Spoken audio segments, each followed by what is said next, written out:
Hi, this shoe with a review of the LeBron Witness 8. Witness Ready is down to numero 8. Oh, sure, that is incredible. I thought it was a few days ago, a few years ago, when I heard Witness as an extended budget model of the LeBron line, because I remember Soldiers, and then they've had Ambassadors, and then Witness. So it's really the 8th model. This one, for size 9.5, it weighs about 380 grams, but it feels lighter than what the did show, shockingly.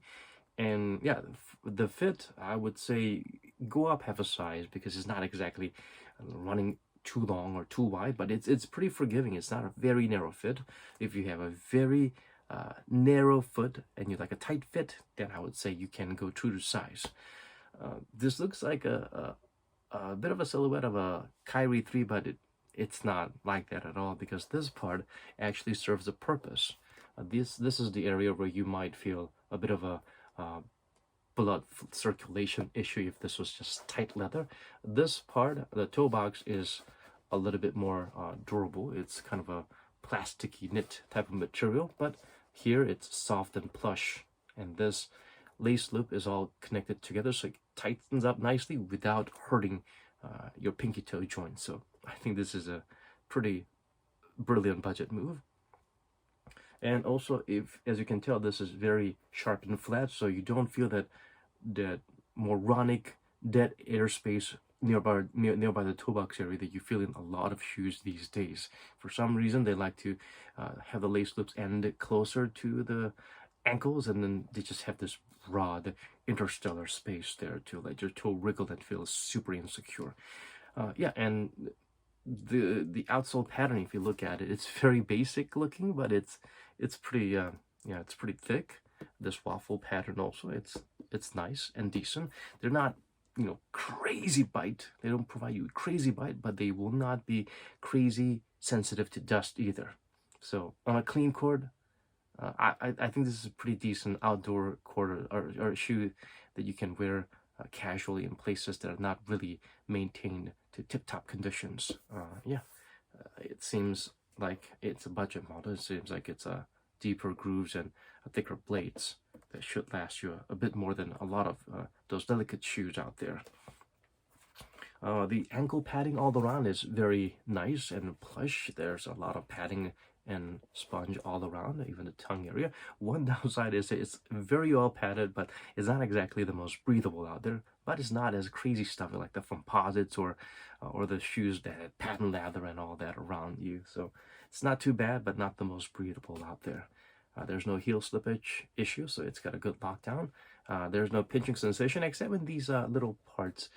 You might want to control the tongue a little bit to make sure you are provided with some safety blanket as you tighten the lace up a little bit. The cushioning is interesting, because this reminds me a lot of the Zoom Freak ones. In some sense better, in the sense that this is pretty low to the ground. There's substantial heel cushioning that is not too high off the ground. Despite what the visible area shows, you don't feel like you're wearing those 1990s Air Max Square or Air Max Square tubes on the heel. So it's good. You feel it.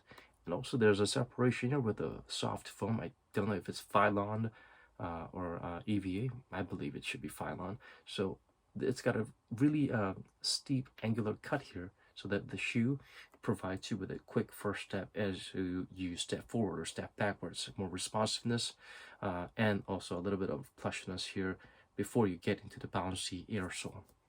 The air sole feels good without being too high off the ground. So yeah, Zoom Freak 1. Remember the double stack zoom in the heel that you don't really feel much, but there's air there. And the forefoot is just foam, but you feel like it's not something that's gonna hurt you or provide you with blisters. So that's how it feels like, and very low to the ground as well. Forefoot is just Phylon foam, but it's not too bad. It feels better than shoes like the Kyrie's 2, 3, and 4, where you have like a droplet of zoom in the heel and basically nothing on the forefoot except the minimal layer of foam there and an insole to provide you with cushioning. But people love that low to the ground sensation that provide blisters, so there should be a good upgrade from that, in my opinion. Yeah, and what can I say about it? Yeah, the insole also is a pretty substantial EVA insole that really adds to the enhancement of the cushioning overall without jeopardizing its low to the ground feel. So all in all, it's a very pleasantly surprising package. And also, even though it doesn't have a midfoot shank, I believe it doesn't, because there's this foam that's super soft that you can feel through the swoosh. This plasticky rubber that extends out to the lateral side, and also a pretty wide base and a substantial foam midsole here.